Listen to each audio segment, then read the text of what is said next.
পানিতে চুবাইয়া ফিরাউনকে কে বিদায় করেছে? নমরুদ বিদায় নেওয়ার একদিন আগেও জানতো না মশার কামড় খাইয়ে বিদায় নিতে হবে। ফিরাউন বিদায় নেওয়ার 1 ঘন্টা আগেও জানতো না লোহিত সাগরে চুবানি খাইয়া মরতে হবে। আবু জেহেল জানতো না বদরের প্রান্তরে মাছ এবং মাছের ছোট বাচ্চাদের আঘাতে বিদায় নিতে হবে। আর বাংলাদেশের আবু জেহেল হাসিনাও জানতো না ছাত্রদের ধাওয়া খাইয়া পালাতে হবে। 2 মিনিট টাইম চাইছে বক্তব্য দেওয়ার জন্য, তাও পাই নাই, পালিয়ে গেল। আল্লাহ তাআলা বুঝাইতে চাই যুগে যুগে জালেমদের বিপর্যয় এইভাবে হয়। আজকে চলে গেছে ভারতের দাদা বাবুদের কাছে।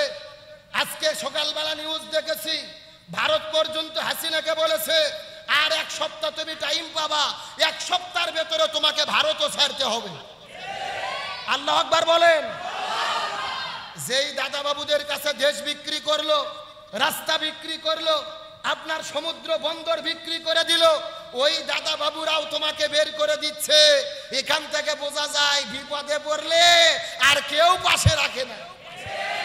আল্লামা সাঈদী বলেছিল তোমাদের এমন একটা সময় আসবে ওই দিল্লির বাবা দাদা বাবুদের কাছে গিয়েও তোমরা বাঁচতে পারবা না, তোমরা পালানের জন্য ইঁদুরের গর্তও খুঁজে পাবা না। আজকে আল্লামা সাঈদী যে বক্তব্য দিয়ে গেছে বাংলাদেশের সাথে মিল করে দেখেন 100% মিলে গেছে। ইউনূস হলো বাংলাদেশের একমাত্র নোবেল বিজয়ী। তামাম পৃথিবীর 12 জন ক্ষমতাধর ব্যক্তির ভেতরে তিনি হলো একজন। এই জন্য 1 নম্বর ইউনূসকে দরকার। কারণ কয়টা? 4টা। জোরে বলেন কয়টা? 1 নম্বর কারণ গেল। 2 নম্বর কারণ হলো সাঈদ ভাইয়ের মা, সুমন ভাইয়ের মা,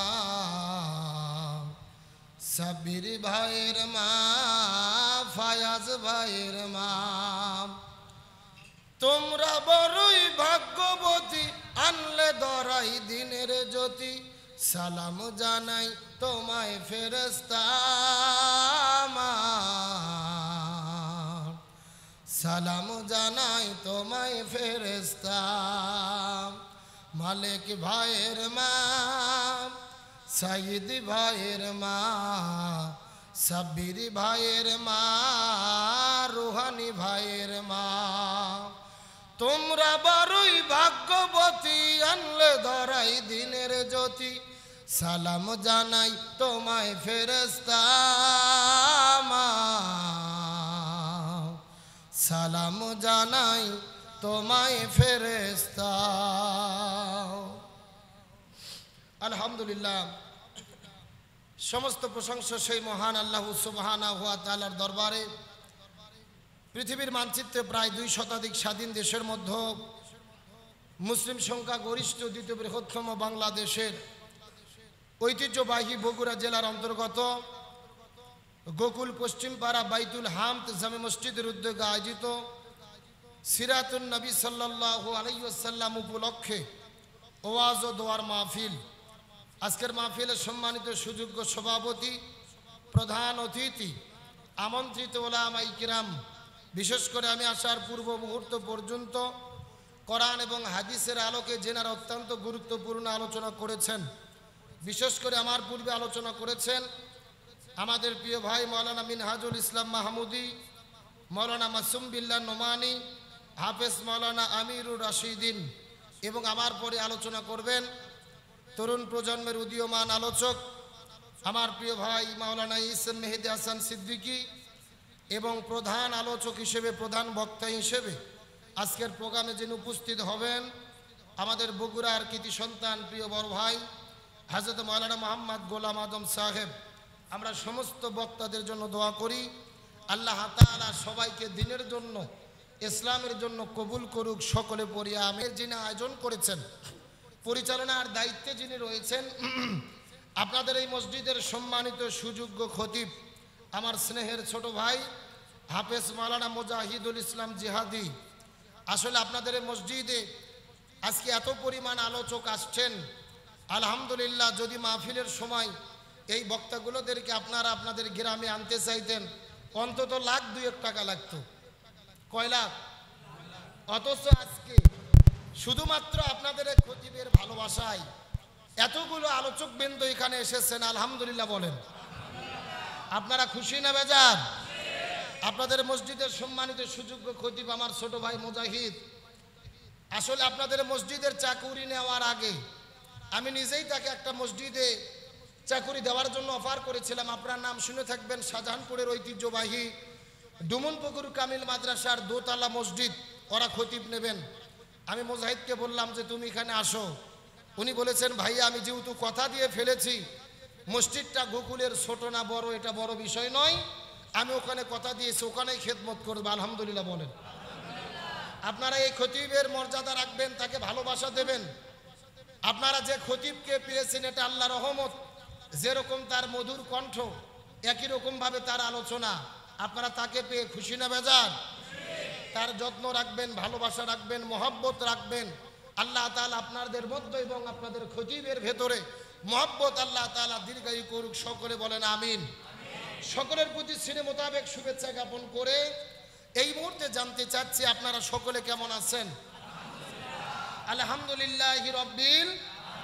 চিৎকার করে বলি রব্বানা লাকাল হামদ হামদান কাসীরান তাইয়িবান মুবারাকান ফীহি। চিৎকার করে বলি আল্লাহু আকবার। আরো জোরে বলি আল্লাহু আকবার। আল্লাহু আকবার বলতে কি কোনো ভয় আছে? বাংলাদেশে ভয় ছিল 1 মাস আগেও। আপনাদের গোকুল বাস স্ট্যান্ডে গিয়ে যদি আল্লাহু আকবার বলা হতো, সাথে সাথে পুলিশ এসে গুলি শুরু করত। কথা বলেন না কেন? কিন্তু আমি মনে করি বাংলাদেশের মধ্যে বগুড়া জেলা হলো ইসলাম প্রিয় তৌহিদি জনতার ঘাঁটি, এবং তার ভেতরে উল্লেখযোগ্য জায়গা হলো বগুড়া শহরের গোকুল। আমার মনে হয় টেলিভিশনের ভেতরে, ফেসবুক, ইন্টারনেটের ভেতরে গোকুল নাম শুনেনি এমন লোক পৃথিবীর নেই। তার কারণ হরতাল অবরোধ যখন শুরু হয়, বগুড়া জেলার কোনো জায়গায় গাড়ি বন্ধ হোক আর না হোক গোকুল বাস স্ট্যান্ডে হয়। আমার কথার সঙ্গে কি একমত? তার মানে বোঝা যাচ্ছে আপনাদের ইমানের স্পিড কিন্তু কম নয়। আলহামদুলিল্লাহ বলেন। এই স্বৈরাচার হাসিনা পালিয়ে যাওয়ার 1 মাস আগে তাকবীর দেওয়া যেত না, কিন্তু আল্লাহর শুকরিয়া এখন সারা বাংলাদেশে আল্লাহর তাকবীরিতে মুখরিত হচ্ছে। আল্লাহু আকবার বলেন। আসলে কোরআনের পরিবেশ যখন ফিরে আসে, ইসলামের যখন বিজয় হয়, সব জায়গায় আল্লাহর তাকবীরে মুখরিত হয়। আমাদের প্রাচ্যের অক্সফোর্ড খ্যাত ঢাকা বিশ্ববিদ্যালয়ে যেখানে নাস্তিকদের আখড়া ছিল, কোরআন তিলাওয়াতে বাধা দেওয়া হতো, ইফতার মাহফিলে বাধা দেওয়া হতো।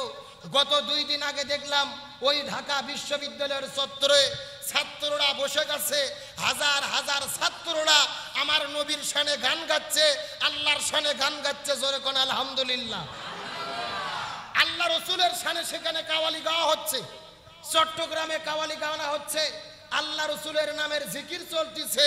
এই দৃশ্যগুলো দেখে আমরা আনন্দিত হই আর মনে মনে ভাবি এমন একটা দেশ দেখার জন্যই তো আমরা স্বপ্ন দেখেছিলাম।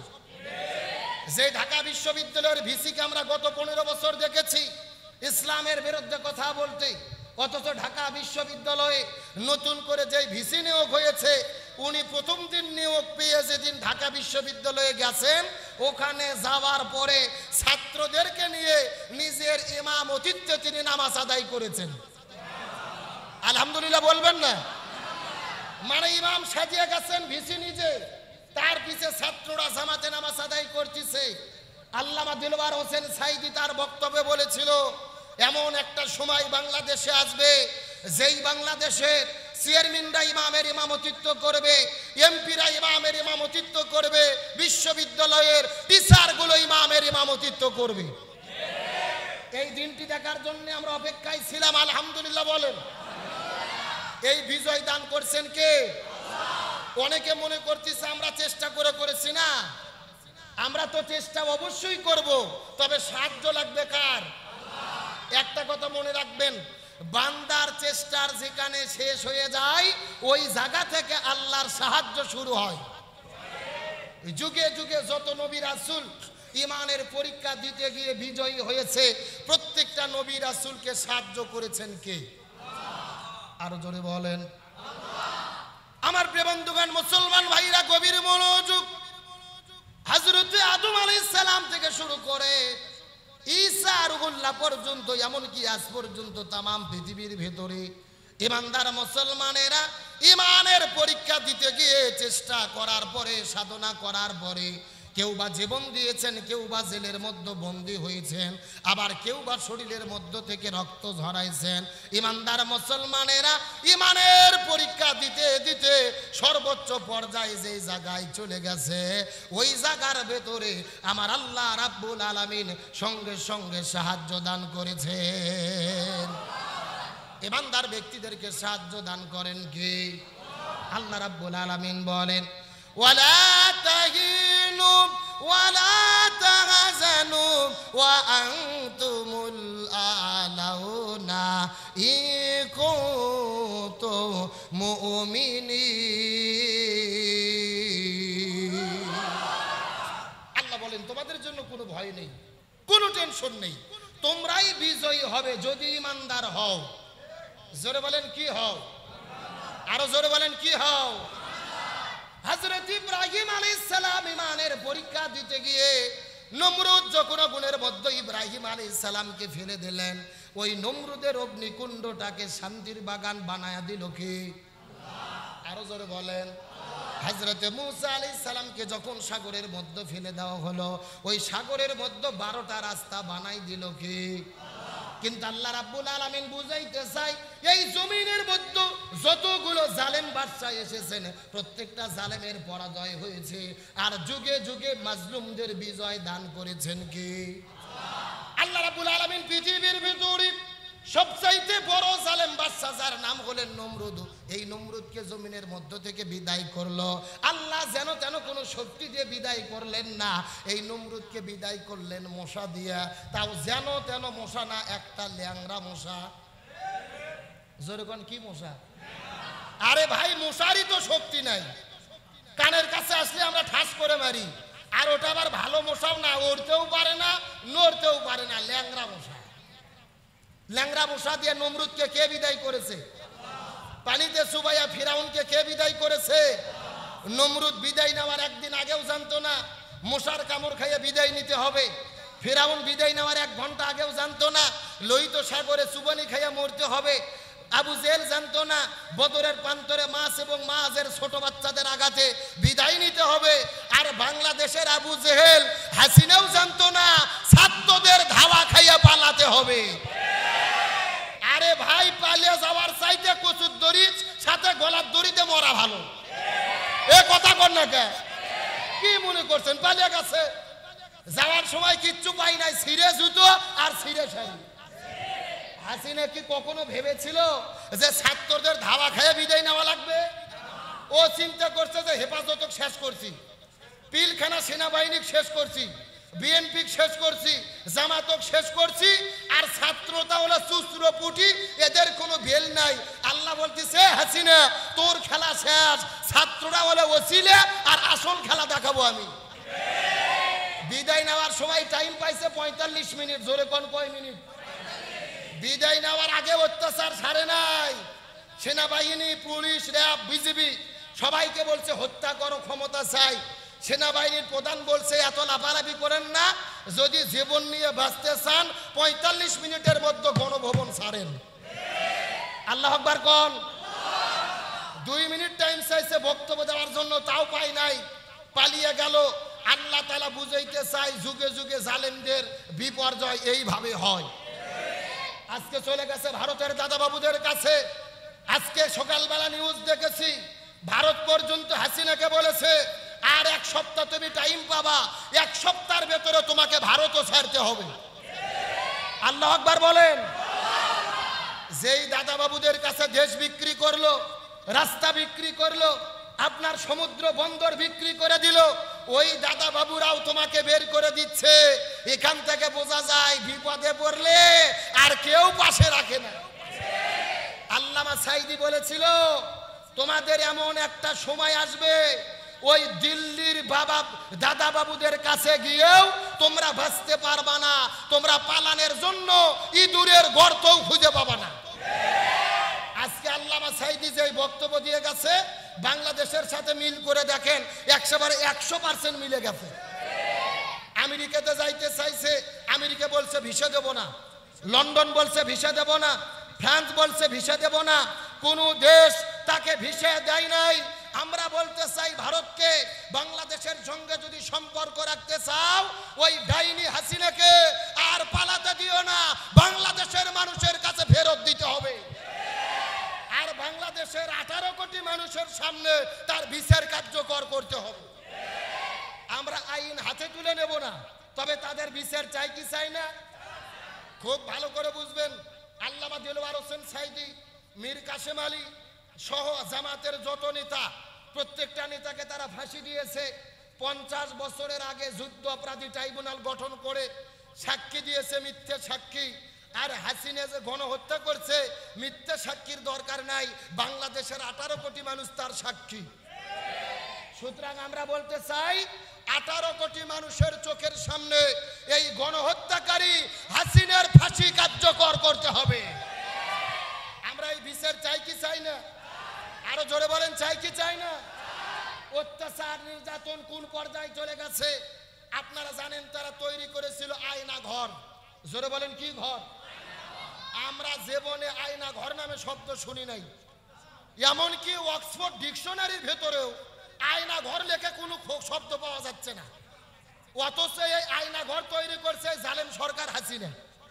আমি গত একদিন আগে উমরা করে বাংলাদেশে এসেছি। পবিত্র কাবা ঘরের পাশে একটা জায়গা আছে, যেই জায়গা ঘেরাও করে রেখেছে আবু জেহেল জীবন্ত সন্তানদেরকে কবর দিত, আর বাংলাদেশের আবু জেহেল জীবন্ত মানুষদেরকে আয়না ঘরের মধ্যে বন্দি রাখত। আপনারা আশুলিয়াতে দেখেছেন শত শত ছাত্রদেরকে হত্যা করে পুলিশের পিকআপ ভ্যানে উঠাইয়া আগুন দিয়ে পুড়ে ছাই করে দিয়েছে। আমি প্রথমে দেখে ভিডিওটা বিশ্বাস করি নাই, পরবর্তীতে দেখেছি ঘটনা সত্য। শুধু ক্ষমতায় টিকে থাকার জন্য যারা মানুষকে হত্যা করে আগুন দিয়ে পুড়ে ফেলে, আমার মনে বলে বাংলাদেশের আবু জেহেল হাসিনা আসল আবু জেহেল ফিরাউন নমরুদকেও হার মানাইছে। কথা কন না কে? আয়না ঘর, জোরে কোন কি ঘর? যে আয়না ঘরের ভেতরে বছরের পর বছর নিরপরাধ কত মানুষকে তারা বন্দী করে রেখেছে। গত একদিন আগে ব্রিগেডিয়ার আমার প্রিয় ভাই আমান আজমির একটা বক্তব্য শুনছিলাম। 13 বছর ধরে তাকে আয়না ঘরে বন্দী করে রেখেছে। সূর্যের আলো দেখতে পারেনি, বাতাস উপভোগ করতে পারেনি, দিন নাকি রাত তারা বুঝতে পারে নাই। যখন আজানের সময় হতো গান বাজানো হতো, আজানের শব্দ পর্যন্ত শুনতে দিত না। ব্যারিস্টার আরমান ভাই বলেছে ফজর নামাজের যখন আজান হতো আসসালাতু খায়রুম মিনান নাওম, এই শব্দটা শুনে আমরা অনুধাবন করতে পারতাম যে এখন মনে হয় ফজরের রক্ত সকালবেলা হবে। তারা ভাবে নাই কখনো আর বাইরে যাব, আর আলোর মুখ দেখবো। যেই মানুষগুলোকে বছরের পর বছর স্ত্রীর কাছ থেকে দূরে রেখেছে, সন্তানদের কাছ থেকে দূরে রেখেছে, পিতামাতার কাছ থেকে দূরে রেখেছে, আমরা বলতে চাই যারা আয়না ঘর তৈরি করেছে এদেরকে ধরে নিয়ে এসে এদেরকেও আয়না ঘরে বন্দী করা দরকার। কারণ আল্লাহর কোরআন বলেছে কুতিবা আলাইকুমুল কিসাস। ইসলামের বিধান কি? হাতের পরিবর্তে হাত, চোখের পরিবর্তে চোখ, পায়ের পরিবর্তে পা, জীবনের পরিবর্তন জীবন। এই আয়াতের ব্যাখ্যা হলো আয়না ঘরের পরিবর্তে আয়না ঘর। এ কথা কর না কে? তাহলে যারা আয়না ঘর তৈরি করেছে এদেরকে অন্তত 1 বছর আগে ভেতরে রাখে বুঝন দরকার যে মজা কাকে বলে। তাহলে জোরে বলেন তো দেখি, বিজয় দান করেছে কে? আরো জোরে বলেন। আর বিজয় হওয়ার পরে কি করণীয় আমাদের জানার দরকার আছে না নাই? আমার প্রিয় বন্ধুগণ, মুসলমান ভাইরা গভীর মনোযোগ। সময় যেহেতু কম আমি ব্যাখ্যা দিতে পারবো না, চুম্বক কয়েকটা কথা বলার পরে বিধানে চলে যাব। মুসলমান ইমানদাররা বিজয়ী হলে কি হবে, আল্লাহ কি করণীয় দিয়েছে এই সম্পর্কে আল্লাহ তাআলা কোরআনুল কারীমের মধ্যে বর্ণনা করে বলেন। আল্লাহ রাব্বুল আলামিন বলেন ইজা জাব আনাসরুল্লাহি ওয়াল ফাত, যখন আল্লাহর পক্ষ থেকে তোমাদের কাছে সাহায্য আসবে, যখন আল্লাহর পক্ষ থেকে তোমাদের কাছে বিজয় আসবে, চিৎকার করে বলেন তো সাহায্য দান করে কে? বিজয় দান করে কে? এখন বাংলাদেশের মধ্যে সাহায্য করেছেন কে? একটা কথা আপনাদের আমি পরিষ্কার করে বলতে চাই, বাংলাদেশে এখন পর্যন্ত কিন্তু আমরা বিজয়ী হইনি। জোরে বলেন কি হইনি? কিন্তু আল্লাহর পক্ষ থেকে কি এসেছে? সাহায্য। জোরে বলেন কি এসেছে? এখন প্রশ্ন করবেন হুজুর সাহায্য যদি এসে থাকে বিজয় কবে হব? আমার কথা পরিষ্কার, বাংলাদেশে আমরা বিজয় হব তখন কোরআন যখন বাংলাদেশের সংবিধান হবে, বাংলাদেশে যখন ইসলামী রাষ্ট্র কায়েম হবে। এর আগে পর্যন্ত বিজয় হওয়ার কোনো সুযোগ। কিন্তু আল্লাহ তাআলা বললেন যখন তোমাদের সাহায্য করব আর বিজয় দান করব, তখন তোমরা লক্ষ্য করে দেখবে ওয়ারাইতান নাস ইয়াদখুলুনা ফি দীনিল্লাহি আফওয়াজা, তখন তোমরা লক্ষ্য করে দেখবে হাজার হাজার লক্ষ লক্ষ মানুষেরা ইসলামী আন্দোলনের পতাকা তলে ইসলামের পথে তারা দলে দলে যোগ দেবে। সুবহানাল্লাহ কম। এখন বাংলাদেশের দিকে লক্ষ্য করে দেখেন, মনে হচ্ছে যে জামাত ইসলাম ছাড়া আর কোনো দল নাই। এ কথা কন না কে? জামাত ইসলাম যেখানে কর্মী সমাবেশ করতেছে ওখানে মহাসমাবেশ হয়ে যাচ্ছে। এমনকি ইতিপূর্বে যারা আওয়ামী লীগ করছে এরাও এসে বলতেছে আমরা জামাত করতে চাই। আল্লাহু আকবার কোন। এমন একটা ভাব দেখা যাচ্ছে, মনে হচ্ছে বাংলাদেশে ইসলামপন্থীদের দলে হাজার হাজার লোক চলে আসতেছে। এটা আসবে এমনিতেই নয়, 1450 বছর আগে আমার আল্লাহ কোরআনে ঘোষণা করছে। সুবহানাল্লাহ কোন। আল্লাহ তাআলা বলতেছেন দলে দলে লোক ইসলামের পতাকা তলে যাবে, ইসলামের ছায়া তলে যাবে। আজকে বাংলাদেশে যে গণজোয়ার সৃষ্টি হয়েছে, ইসলামী আন্দোলনের পক্ষে সমর্থন তৈরি হয়েছে, এই সময়টাকে কাজে লাগানোর দরকার আছে না নাই? বিশেষ করে বর্তমানে বাংলাদেশে একটা মানুষের আবেগ অনুভূতি বক্তব্য শুনে ভালোবাসা দেখে আমরা আবেগ আপ্লুত, সেই মানুষটা হলো আমিরে জামাত ডাক্তার শফিকুর রহমান। কথা বলেন না কেন? বর্তমানে বাংলাদেশে জীবন্ত আল্লাহর ওলি হলো আমিরে জামাত ডাক্তার শফিকুর রহমান। যার কথা শুনে, যার নুরানি চেহারা দেখে, যার বক্তব্য শুনে বাংলাদেশের মানুষ তার ভক্ত হয়ে গেছে। কিন্তু আমিরে জামাতের একটা বক্তব্য নিয়ে সাম্প্রতিক তুমুল বিতর্ক চলতেছে। আমিরে জামাত বক্তব্য দিয়েছে দলগতভাবে আমাদের উপরে যত অন্যায় অত্যাচার করা হয়েছে আমরা সাধারণ ক্ষমা ঘোষণা করলাম, আলহামদুলিল্লাহ বলেন। আমিরে জামাতের এই বক্তব্য ইসলামের বক্তব্য, এই বক্তব্য রাসূলের বক্তব্য। তার কারণে আমরা ইতিহাস জানি। আমার নবী যখন মক্কা বিজয় করলো, মক্কা বিজয় করার পরে নবীজি বলেছিল মক্কায় যারা যারা কাফের আছে, যারা যারা মসজিদের ভেতরে ঢুকবে আমি সবাইকে সাধারণ ক্ষমা ঘোষণা করলাম। সুবহানাল্লাহ বলেন। এমনকি আমরা জানি ইসলামের চূড়ান্ত শত্রু আবু সুফিয়ান সারা জীবন রাসূলের বিরোধিতা করেছে, অথচ মক্কা বিজয়ের দিনে হাতে হাত রেখে কালেমা পড়ে মুসলমান হয়েছে। সুতরাং ক্ষমা করে দেওয়া এটা হলো ইসলামের দাবি। কিন্তু একটা কথা ভালো করে বুঝবেন, বিতর্কিত করবেন না। আমিরে জামাত এই কথা বলেছে যে তবে যাদের বিরুদ্ধে সুস্পষ্ট প্রমাণ আছে, যাদের বিরুদ্ধে গণহত্যার প্রমাণ আছে, কোন ভিকটিম কোন কর্মী তাদের বিরুদ্ধে যদি মামলা করে আমরা তাদেরকে সর্বাত্মক সহযোগিতা করব। আল্লাহু আকবার বলেন। তার মানে তার বক্তব্যের দ্বারা কি বোঝা যায়? আমিরে জামাত কি সবাইকে কি ক্ষমা করছে? বরং উনি সাধারণ ক্ষমা ঘোষণা করছে যারা অন্যায় করেনি, আর যারা প্রকাশ্যে অন্যায় করেছে, হাজার হাজার মানুষদেরকে মিথ্যা মামলা দিয়ে জেলে বন্দী করেছে, হাজারো মানুষদেরকে শহীদ করেছে, গণহত্যা করেছে, এদের কোনো ক্ষমা বাংলার জমিনে হবে না। আরে ভাই,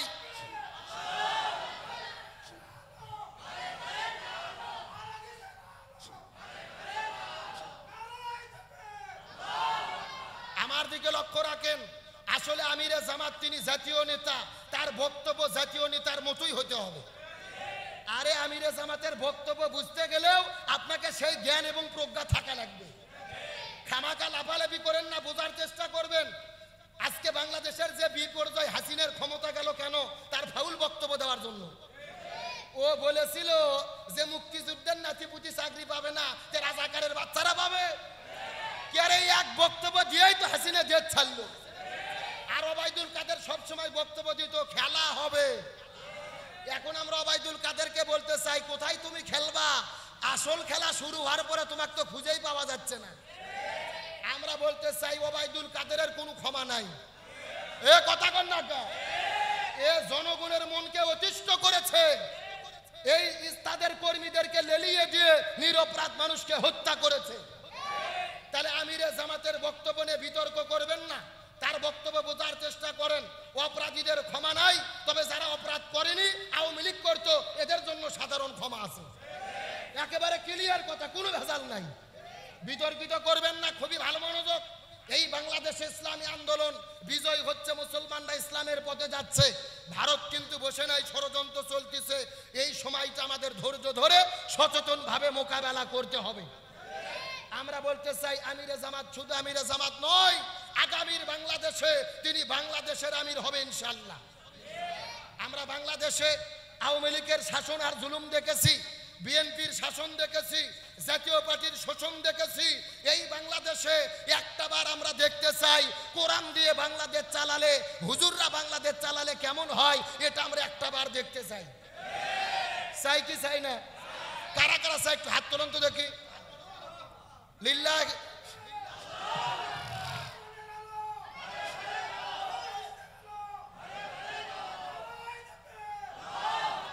আল্লাহ কবুল করুক, বলেন আমিন। আপনাদের কি কষ্ট হয়, মন খারাপ করেন? তাহলে চিৎকার করে বলেন বিজয় কে দেয়, সাহায্য কে করে? এখন আসেন, বিজয়ী হওয়ার পরে আমাদের কাজ কি, আমাদের করণীয় কি জানার দরকার আছে না নাই? বিজয়ী হওয়ার পরে কি করব, এটা কার ঘোষণা শুনতে হবে? আরো জোরে বলেন। আমার প্রিয় বন্ধুগণ, মুসলমান ভাইরা গভীর মনোযোগ। আল্লাহ সুবহানাহু ওয়া তাআলা বললেন, যখন তোমরা দেখবা ইমানদার মুসলমানেরা বিজয় হবে, আর বিজয়ী হওয়ার পরে হাজার হাজার মানুষেরা ইসলামের পতাকা তলে চলে আসবে, আসার পরে তোমাদের কাজ কি? আল্লাহ রাব্বুল আলামিন বলেন ফাসাব্বি বিহামদি রাব্বিকা ওয়াস্তাগফির। তোমাদের কাজ হলো দুইটা। জোরে বলেন কয়টা? আরো জোরে বলেন। এক নম্বর হলো প্রশংসা আদায় করতে হবে কার? আরো জোরে বলেন। তাহলে জোরে বলেন দেখি, হাসিনা পালে যাওয়াতে আপনারা খুশি না বেজার? আর হাসিনা স্বৈরাচার পালানোর পরে প্রশংসা হবে কার? চিৎকার করে বলেন তো দিকে আলহামদুলিল্লাহ। এক নম্বর কাজ হলো আল্লাহর প্রশংসা আদায় করতে হবে। আর আল্লাহ রাব্বুল আলামিন বললেন দুই নম্বর কাজ হলো তোমাদেরকে আল্লাহর কাছে তওবা করা লাগবে। জোরে বলেন দেখি, তওবা করব কার কাছে?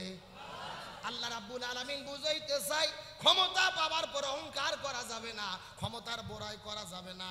আজকে তোমাদের দলে হাজার হাজার মানুষ চলে আসতেছে, এই জন্য যারা ক্ষমতায় পাওয়ার পরে জুলুম করেছে, তোমরাও যদি ক্ষমতা পাওয়ার পরে তাদের উপরে জুলুম করো, তা হবে না।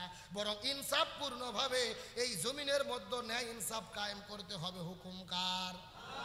গভীর মনোযোগ, ভালো করে বুঝবেন। আল্লাহ তাআলা বলেন বিজয়ী হওয়ার পরে দুইটা কাজ। এক নম্বর কাজ তোমরা আল্লাহর প্রশংসা করবে, দুই নম্বর কাজ তোমরা তওবা করবে। ক্ষমতার বড়াই করা যাবে না। এখন আওয়ামী লীগ ক্ষমতা পাওয়ার পরে জুলুম করেছে, আমাদের উপরে হত্যা করেছে, হামলা করেছে। আমরাও যদি ক্ষমতা পাওয়ার উপরে তাদের উপরে জুলুম করি, তাহলে তারা আর আমরা তো একই হয়ে গেলাম। কথা বলেন না কেন? এই জমিনে যদি ইসলাম কায়েম করতে চাই, কোন নাগরিককে বাদ দিয়ে ইসলাম কায়েম হবে না, বরং ইসলাম কায়েম করতে গেলে সবাইকে নিয়ে মিলেমিশে করতে হবে। আমার কথার সঙ্গে কি একমত? গভীর মনোযোগ, ভালো করে বোঝার চেষ্টা করবেন। বর্তমানে বাংলাদেশে যিনি রাষ্ট্র পরিচালনা করতেছে, সরকারের যিনি প্রধান, তিনি হলেন ডক্টর মোহাম্মদ ইউনূস। এখন তাকে নিয়ে তুমুল বিতর্ক চলতেছে।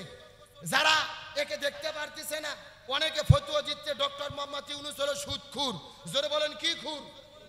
ও বলতেছে তোমরা কেন সুদখোরকে সমর্থন করলে, তোমরা কেন সুদখোরকে সাপোর্ট করলে? একটা কথা ভালো করে বলতে চাই, এদেরকে প্রশ্ন করতে চাই যে ডক্টর মোহাম্মদ ইউনূস সুদ খায়, আর তোমাদের হাসিনা কি মধু খাইতো? এ কথা কর না কেন? মানে এদের ভাব দেখে বোঝা যাচ্ছে ইউনূস সুদ খাইতো আর হাসিনা জান্নাতের শরাব খাইতো। ভালো করে বুঝবেন, বিতর্ক করবেন না। সুদ অবশ্যই হারাম, হারামকে আমরা সমর্থন করব না। কিন্তু বাংলাদেশ স্বাধীন হওয়ার পর থেকে শুরু করে আজ পর্যন্ত যারাই ক্ষমতা চালাইছে, তারাই সুদ ভিত্তিক অর্থনীতি চালাইছে। ওই বঙ্গবন্ধু সুদ চালাইছে, জিয়াও সুদ চালাইছে, আওয়ামী লীগ, বিএনপি, জামাত পার্টি সবাই সুদ চালাইছে। তার মানে বোঝা যাচ্ছে বাংলাদেশ থেকে যদি সুদ বন্ধ করে যাকাতের অর্থনীতি কায়েম করতে চাই, বাংলাদেশে ইসলামপন্থীদের ক্ষমতায় বসাইয়া কোরআন দিয়ে দেশ চালাতে হবে।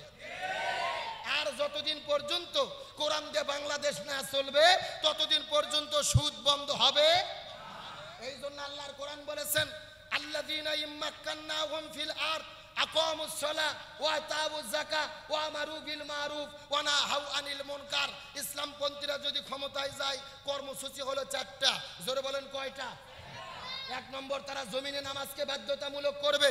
দুই নম্বর, তারা যাকাত ভিত্তিক অর্থনীতি কায়েম করবে। তিন নম্বর, ভালো কাজ বন্ধ করবে। চার নম্বর, খারাপ ভালো কাজগুলো চালু করবে, 4 নম্বর খারাপ কাজ বন্ধ করবে। তার মানে বোঝা গেল সুদ বন্ধ করতে গেলে কোরআনের শাসন কায়েম করা ছাড়া কোনো উপায়। এখন আপনারা প্রশ্ন করবেন, হুজুর তাহলে আমরা কি ডক্টর ইউনূসকে সমর্থন করব? আমার কথা খুবই পরিষ্কার, ডক্টর মোহাম্মদ ইউনূসকে সমর্থন করা আর সুদকে সমর্থন করা এক জিনিস নয়। এখন একটা উদাহরণ দিলে আপনারা বুঝতে পারবেন। মনে করেন আপনাদের এলাকার মধ্যে মহামারী চলে এসেছে, কোনো খাবার নাই, কিন্তু আছে একটা মরা গরু আর একটা মরা শকুন। একটা মরা গরু আর একটা মরা শকুর। পশু কয়টা? গরু মরে গেছে, শকুরও মরে গেছে। এখন জীবন বাঁচানোর জন্য আপনি কি খাবেন? শকুরের গোস্ত খাবেন নাকি গরুর গোস্ত খাবেন? আমার কথা ভালো করে বোঝেন, কিসের গোস্ত খাবেন? গরুর গোস্ত খাবেন। কারণ কি? গরু মরে গিয়ে হারাম হয়েছে, গরু হলো শুধু হারাম আর শকুরের গোস্ত হলো ডবল হারাম। কথা কর না কে? কারণ শকুর মরার আগেও হারাম, মরেও হারাম, আর গরু মরার আগে হালাল, এখন হারাম। আজকে বাংলাদেশে হাসিনাও হারাম, ইরশাদও হারাম, খালেদাও হারাম, ইউনূসও হারাম। ইউনূস হলো হারাম আর ওরা হলো ডাবল হারাম। কথা কর না কে? এখন আপনাকে ডবল হারামে যাবেন না সিঙ্গেল হারামে যাবেন? এখন সিঙ্গেল হারামে আমরা কেন যাব? ইউনূসকে কেন সমর্থন করব? কারণ হলো 4টা। জোরে কোন কয়টা? আবার মনে রাগ করতেছেন নাকি? আরে ভাই 16 বছর বহু কথা ভেতরে ছিল বলতে পারিনি, আজকে বলে যাচ্ছি, রাগ করতেছেন নাকি? তাহলে ইউনূসকে সমর্থন করব কয় কারণে? প্রথম নম্বর কারণ হলো বর্তমানে বাংলাদেশে যে পরিবেশ চলতেছে, এই পরিবেশকে মোকাবেলা করার জন্য ইউনূসের দরকার। এখন পরিবেশটা কি? হাসিনা পালিয়ে গেছে, তার দোসররা কিন্তু পালাই নাই। আজকে ভারতের হাজার হাজার লক্ষ লক্ষ র এই বাংলাদেশে আছে।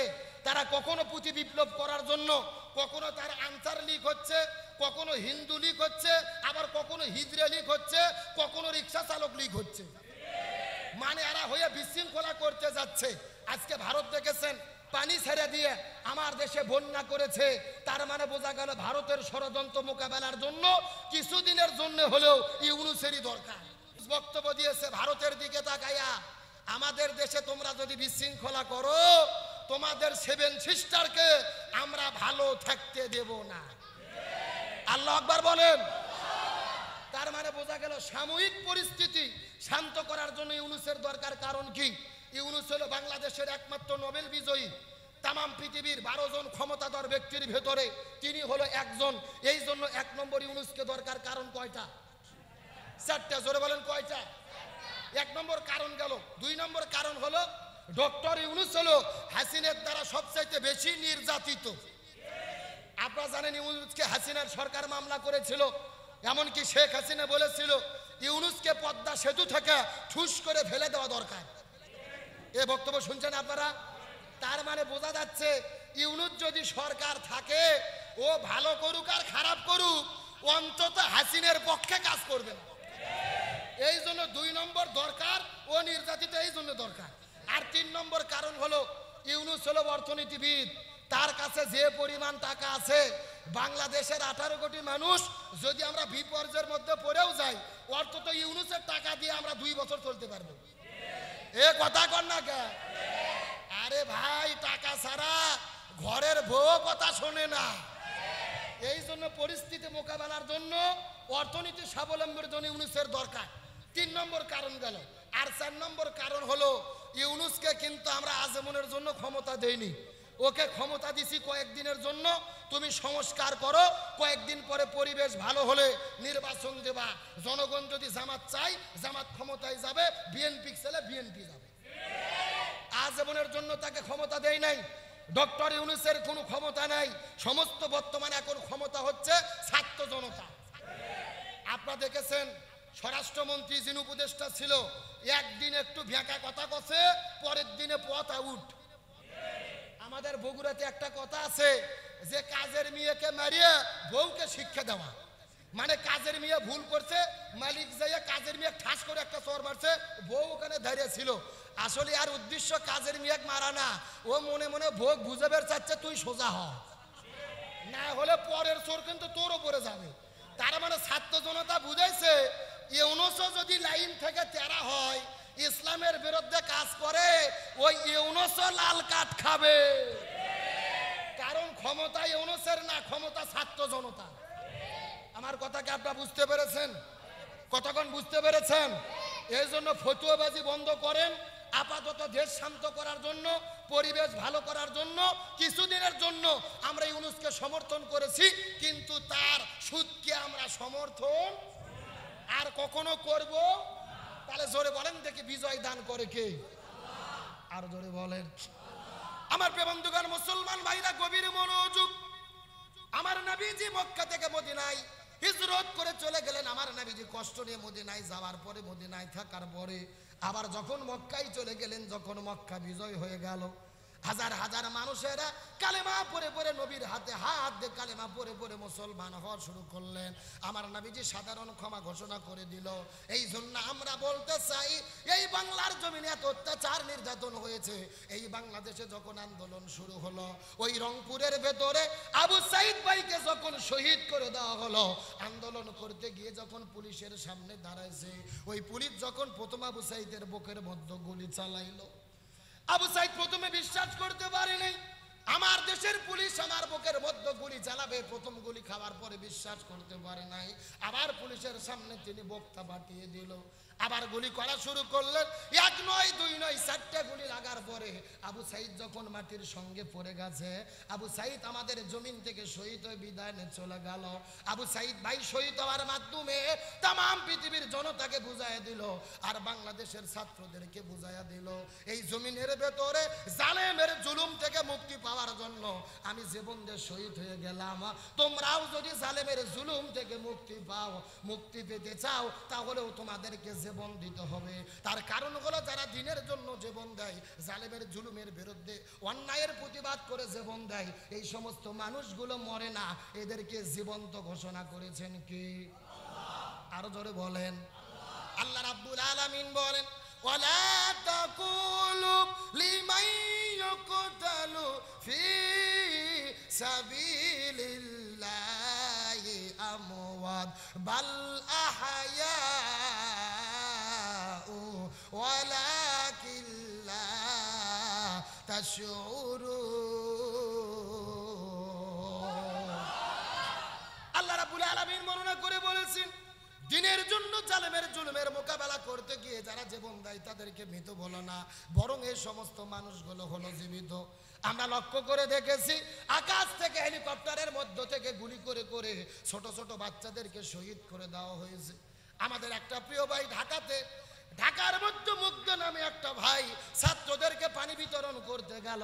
পানি বিতরণ করতে যাবার পরে গুলি করে বিদায় করে দিয়েছে।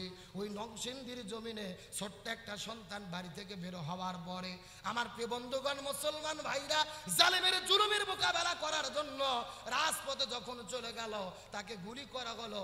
শহীদ হয়ে যখন জমিনের মধ্যে পড়ে গেছে, সবাই মিলে লাশটাকে নেওয়ার পরে মসজিদের মধ্যে যাওয়ার পরে দাফন কাফন করে দেওয়ার পরে কাটুনের মধ্যে তার লাশটাকে উঠানোর পরে লাশটাকে নিয়ে আবার যখন মিছিল করা শুরু করে দিয়েছে, এই জালেমের জুলুমের কত চূড়ান্ত সীমা পার হয়ে গেছে রে। তার বাবা কান্না করতে করতে দৌড়ে চলে যায়, সন্তান বিদায় নিয়ে চলে গেছে তার লাশটা দেখার জন্য। কিন্তু দৌড়ে যাওয়ার পরে লক্ষ্য করে দেখে খাটুনির উপরে তার সন্তানটাকে শোয়াই দিয়া কাপনের কাপন পরায় দেয়, মিছিল চলতেছে। বাবা লক্ষ্য করে দেখে ওই সন্তানটাকে কাপনের মধ্যে উঠানো হয়েছে, আর পুলিশেরা মিছিলটাকে থেমে দেওয়ার জন্য ওই লাশের ভেতরে কাপনের কাপড়ের মধ্য পর্যন্ত তারা গুলি করা শুরু করে দিয়েছে। নিজের বাবার চোখের সামনে নিজের সন্তানকে শহীদ করার পরে আবার কাপনের মধ্যে গুলি করা শুরু করেছে। কত সন্তানকে বাড়ির মধ্যে গুলি করে শহীদ করেছে। যুগে যুগে জালেমের ইতিহাস আমরা পড়েছি। এই বাংলাদেশের জালেম হাসিনা যে অত্যাচার নির্যাতন করেছে, এমন অত্যাচার নির্যাতনের কথা ইতিহাসে আমরা আর কখনো পড়ি নাই। আর তাদের অত্যাচার নির্যাতন যখন সর্বোচ্চ মাত্রা চলে গেছে, তখন ইমানদারদেরকে কে সাহায্য করেছে? আরো জোরে বলেন। এই জন্য আল্লাহ আমাদেরকে সাহায্য দিয়েছে। ওই আবু সাইদ ভাই বিদায় নিয়ে চলে যাওয়ার পরে তার বাবা মা কান্না করে করে বলেছিল, আমার সন্তানকে চাকরি দেবে না, দিও না। আমার সন্তানের হাতে পায়ে গুলি করতে পারতে আমার সন্তানের বুকে তোমরা কেন গুলি করলে? ছোট্ট বোন কান্না করে করে বলেছিল, আমার ভাইয়ের টাকায় আমার বাবা মার চিকিৎসা হয়, আমার বাবা মার খাবার চলে, আমার ভাইকে তোমরা কেন শহীদ করে দিলে? আমরা স্বাধীনতা পেয়েছি, এ গোকুলের মুসলমান অত সহজে স্বাধীনতা পাই নাই। হাজার হাজার ছাত্ররা জীবন দিয়ে শহীদ হয়েছে, যাদের সন্তান শহীদ হয়েছে তারাই বুঝতেছে সন্তান হারানোর কত বেদনা। এই জন্য হাজারো শহীদের বিনিময়ে যেই স্বাধীনতা আমরা পেয়েছি, ওই স্বাধীনতা আর জালেমদের হাতে আমরা দিতে চাই না। আমিরে জামাত বলেছে, এক জালেম বিদায় নিয়েছে, আর এক জালেমকে আমরা দেখতে চাই না। এই জমিনে কোরআনের রাষ্ট্র কায়েম করতে চাই। এখন আমিরে জামাতের বক্তব্য শোনার পরে কিছু কিছু মানুষের শরীরে জ্বালা উঠে গেছে, জামাতেরকে জালেম বললো কেন? আরে ভাই, জামাতের আমি কি কোনো দলের নাম বলছে? আমাদের বগুড়াতে একটা কথা আছে, চোরের মন, জোরে কোন চোরের মন। কে রে, তোরা যদি জালেম না হচ্ছে তোদের অন্তরে জ্বলে কে? এ কথা কর না কে? আমি সর্বশেষ একটা কথা বলবো, শোনেন। আসলে আমার আর একটা প্রোগ্রাম আছে গাবতলী উজগ্রামে, আমার আরো পরে আলোচনা করার কথা ছিল, টাইম ইতিমধ্যেই চলে গেছে, ওখানে আবার যাওয়া লাগবে। সব কথা বলতে পারতেছি না, শর্টকাটে কিছু কথা রাগ করতেছেন নাকি আপনারা? শেষ একটা মেসেজ আমি ধোয়া নিয়ে চলে যাব। এই বাংলাদেশ স্বাধীন করেছি, আপনারা জানেন বাংলাদেশে যেই জাতীয় সঙ্গীত আছে, এই জাতীয় সঙ্গীতটা সম্পূর্ণ শিরিক দিয়ে ভরা। কথা কর না কে? এই জাতীয় সঙ্গীত লিখেছে কে? কবিগুরু রবীন্দ্রনাথ ঠাকুর, যিনি বাংলাদেশের এবং মুসলমানদের চূড়ান্ত দুশমন। এই গান লিখেছিল বাংলাদেশের স্বাধীনতার ৬৬ বছর আগে। কবিগুরু রবীন্দ্রনাথ মরে গেছে ১৯৪১ সালে, আর বাংলাদেশ স্বাধীন হয়েছে ৪১ সালে। তার মানে বোঝা গেল স্বাধীনতার ৩০ বছর আগে যেই রবীন্দ্রনাথ ঠাকুর মরে গেছে, ৬৬ বছর আগে যেই গান লিখেছে, ওই গান কখনো বাংলাদেশের জাতীয় সঙ্গীত হতে পারে না। তার কারণ কি? এখন আপনারা প্রশ্ন করবেন, হুজুর এই জাতীয় সঙ্গীত কেন হতে পারে না? প্রথম নম্বর কারণ হলো, এই জাতীয় সঙ্গীত লিখেছে রবীন্দ্রনাথ ঠাকুর, এই জাতীয় সঙ্গীতের ভেতরে বাংলাদেশের নাম নাই। আমরা জাতীয় সঙ্গীতের মধ্যে বলি, আমার সোনার বাংলা আমি তোমায় ভালোবাসি। আপনারা মনে মনে ভাবেন এই বাংলা মানে বাংলাদেশ, কথাটা তা না।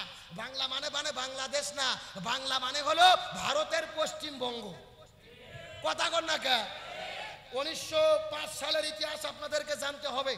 ১৯০৫ সালে যখন বঙ্গভঙ্গ হয়েছিল, ব্রিটিশ সরকার বঙ্গভঙ্গ করেছিল যে হিন্দুদের এলাকা নিয়ে একটা স্বাধীন এলাকা, মুসলমানদের এলাকা নিয়ে একটা স্বাধীন এলাকা, বাংলাদেশ আলাদা, ভারত আলাদা। এটা যখন ব্রিটিশরা করেছিল, এর বিরোধিতা করেছিল রবীন্দ্রনাথ ঠাকুর। তাহলে যেই ঠাকুর বাংলাদেশের বিরোধিতা করেছে, ওর লেখা গান কখনো জাতীয় সঙ্গীত হতে পারে না। গভীর মনোযোগ, ভালো করে বুঝবেন।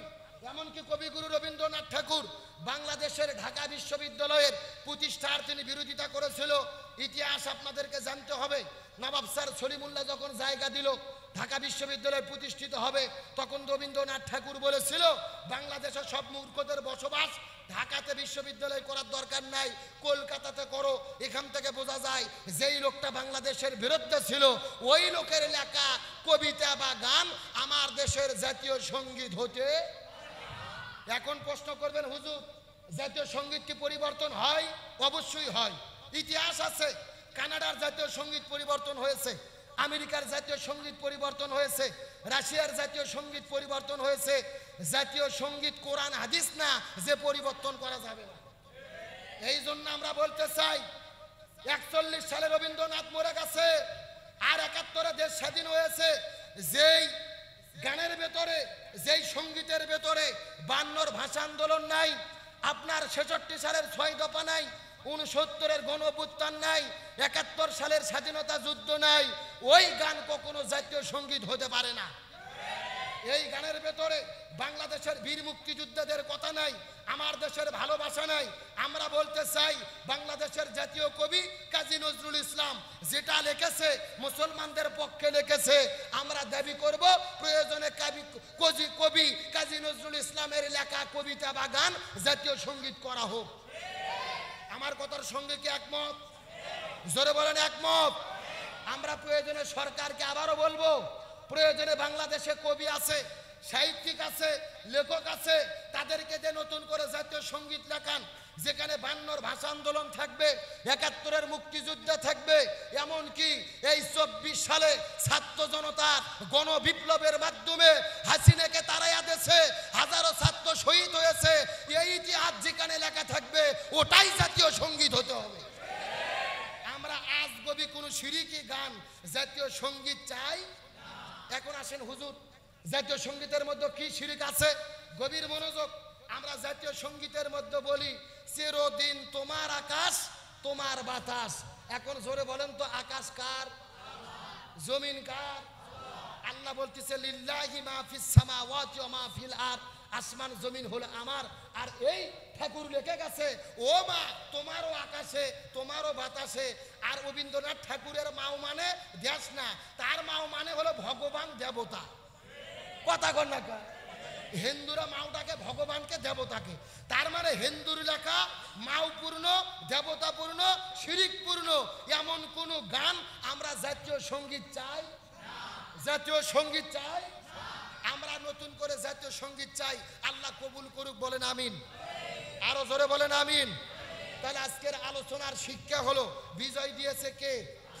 সাহায্য করেছে কে? আর সাহায্য পাওয়ার পরে কাজ কয়টা? জোরে বলেন। দুইটা। এক নম্বর হলো আল্লাহর প্রশংসা করব, 2 নম্বর তওবা করব, আর আজকের প্রোগ্রাম থেকে শপথ গ্রহণ করব। আর কোন জিনিস আমরা দেখতে পারি চাই না। ইরশাদ করছে শোষণ, জিয়ে কাটছে খাল। এখন বর্তমানে আওয়ামী লীগের নাই তাল আর বেতাল। আগামীর বাংলাদেশ হবে ইমানদার মুসলমানদের বাংলাদেশ। সব দল দেখা শেষ, আল কোরআনের বাংলাদেশ। আমরা শপথ গ্রহণ করি আগামীর দিনে কোরআন দিয়ে যেন বাংলাদেশ চলে, সংসদ চলে। আমরা চাই তো ইনশাআল্লাহ? কারা কারা চাই হাত তোলেন। লিল্লাহি তাকবীর। আল্লাহ রাব্বুল আলামিন